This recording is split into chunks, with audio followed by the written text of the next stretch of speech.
Hello जी, नमस्कार दोस्तों। मैं हूं आपका दोस्त अरविंद। हमारे यूट्यूब चैनल रीड कर में आपका स्वागत है। जैसा कि दोस्तों आप लोग थंबनेल में देख चुके हैं, आज हम लोग बाल विकास का 6वां लेसन डिस्कस करने जा रहे हैं, जो हमारे सेमेस्टर एग्जाम के लिए अति महत्वपूर्ण को इसमें से क्वेश्चन पूछा जाता है। दोस्तों वीडियो अच्छी लगे तो चैनल को सब्सक्राइब करें। चलो दोस्तों वीडियो शुरू करते हैं। हमारे शिक्षण अधिगम से हमारे सेमेस्टर एग्जाम में किस टाइप से क्वेश्चन पूछा जाता है। अधिगम के सिद्धांत से लेसन है 6वां। चलिए दोस्तों देखते हैं किस टाइप से क्वेश्चन पूछा। थॉर्नडाइक द्वारा प्रतिपादित सीखने के मुख्य नियम कौन कौन से हैं, संक्षिप्त परिचय दीजिए। क्वेश्चन पूछा जा सकता है सीखने के तत्परता के नियम से आप क्या आशा है। इसमें से यह पूछा जा सकता है सीखने के तत्परता का नियम किस वैज्ञानिक द्वारा दिया गया है। यह बहुविकल्पीय क्वेश्चन भी बन सकता है, तो हमें थॉर्नडाइक द्वारा दिया गया है। चलिए दोस्तों देखते हैं हम लोग सीखने की प्राथमिक नियम क्या है। किसी भी नए तथ्य को सीखने के लिए किसी नियम की सहायता लेनी पड़ती है। व्यक्ति दैनिक जीवन में कुछ नियमों के अनुसार कार्य करता है। इसी प्रकार सीखने के कुछ नियम प्रतिपादित किए गए हैं। सीखने की प्रक्रिया इन्हीं नियमों के अनुसार चलती है। बालक जब भी सीखता है तो उसे किसी न किसी नियम की सहायता अवश्य लेनी पड़ती है। सीखना कोई सरल कार्य नहीं है, यह विषय प्रक्रिया है। मनोवैज्ञानिक थॉर्नडाइक ने कुछ नियमों की खोज की है। इस नियमों को सभी वैज्ञानिकों ने स्वीकार लिया है। इस कारण सीखने के नियम को थॉर्नडाइक के नियम के नाम से भी जाना जाता है। थॉर्नडाइक के सीखने के नियम इस प्रकार जैसे तत्परता का नियम, अभ्यास का नियम, ऐसे ही करके दोस्तों थॉर्नडाइक का नियम है। चलिए हम लोग दोस्तों क्रम वाइज देखते हैं तत्परता का नियम क्या है। तत्परता से हमारा आशय यह है कि अनुबंध के क्रियान्वित होने से संतोष मिलता है। यह अनुबंध क्रियान्वित नहीं हो पाता तो असंतोष मिलता है। इस प्रकार इस नियम का आशय यह है कि बालक जिन कार्यों को सीखने के लिए या करने के लिए तत्पर है वह उन कार्यों को सीख लेता है। व्यक्ति को उसी कार्य को करने के में आनंद होता है जिस कार्य को इच्छा होती है उसके अंदर। इसके विपरीत यदि बालक को सीखने की इच्छा ही नहीं है और उसे सीखने के लिए विवश किया जाता है तो वह उसे सीख भी नहीं पाता। आगे इस प्रकार यह आवश्यक नहीं है कि बालक प्रत्येक शैक्षिक परिस्थितियों में लाभ उठाए। बालक में जब तक स्वयं सीखने की आकांक्षा या लगन नहीं होती है तब तक वह कुछ भी नहीं सीख पाता। इसी आधार पर एक शिक्षक को पाठ पढ़ाने से पूर्व बालक को पढ़ाने के लिए तैयार कर लेना चाहिए। शिक्षक एक क्रियाशील प्रक्रिया है, इसमें बालक का सहयोग आवश्यक होना चाहिए। अगला नियम है हम लोगों का अभ्यास का नियम। थॉर्नडाइक ने अभ्यास के नियम को किस प्रकार डिफाइन किया, चलिए तो हम लोग देखते हैं। ये पूछ सकता है अभ्यास का नियम किस वैज्ञानिक द्वारा दिया गया। वेरी वेरी इंपॉर्टेंट है, वह विकल्पीय क्वेश्चन में पूछा जाता है।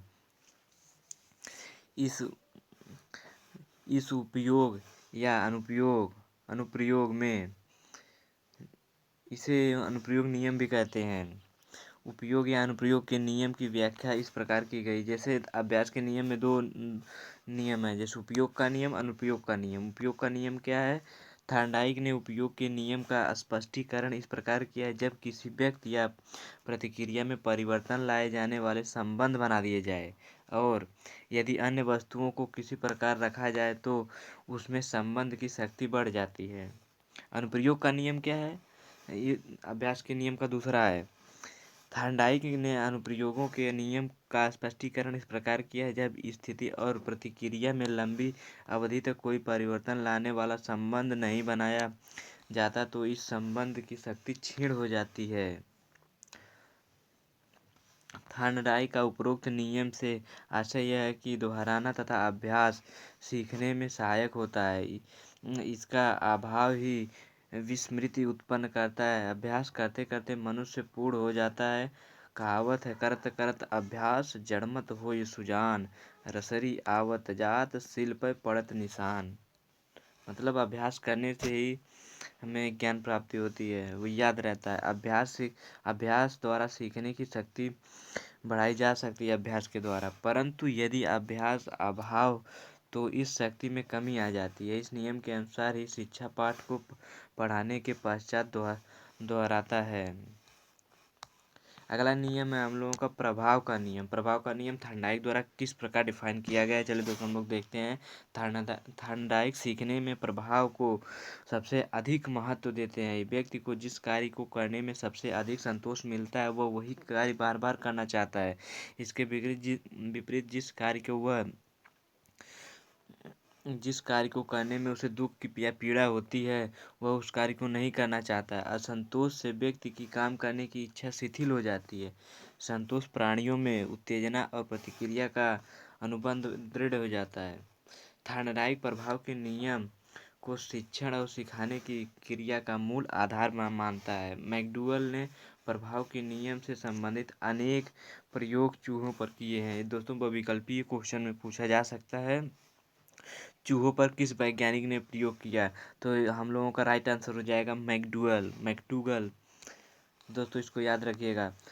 सन 1922 ईस्वी में थॉर्नडाइक ने अपने प्रभाव के नियम में कुछ संशोधन किया। उन्होंने बताया कि असंतोष से सीखने के संबंध कमजोर नहीं होते।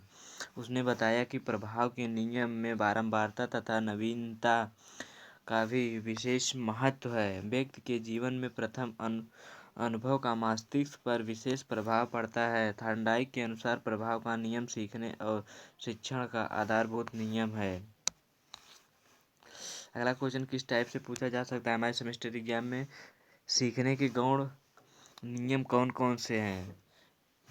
थॉर्नडाइक के सीखने के संबंधित अन्य नियम है, इन्हें सीखने के गौण नियम कहा जाता है। यह नियम अग्रलिखित हैं। कई प्रकार के नियम है, चलिए दोस्तों हम लोग क्रमवाइज देखते हैं। जैसे अभिवृत्ति का नियम है, बहुप्रक्रिया का नियम है, आंशिक क्रिया का नियम है, आत्मीयकरण का है, संबंधित परिवर्तन का नियम है। तो चलिए दोस्तों हम लोग क्रमवाइज इसको डिस्कस करते हैं। अब अभिवृत्ति का नियम क्या है। व्यक्ति एक विशेष अभिवृत्ति उसे सीखने को प्रेरित करती है। व्यक्ति किसी कार्य के प्रति जैसी अभिवृत्ति होगी उस अनुपात में वह उस कार्य को सीख सकेगा। यदि कोई व्यक्ति मानसिक रूप से किसी कार्य को नहीं करना चाहता है तो वह उस कार्य को कर नहीं पाएगा, फिर वह उस कार्य करने के लिए अनेक त्रुटियां करेगा।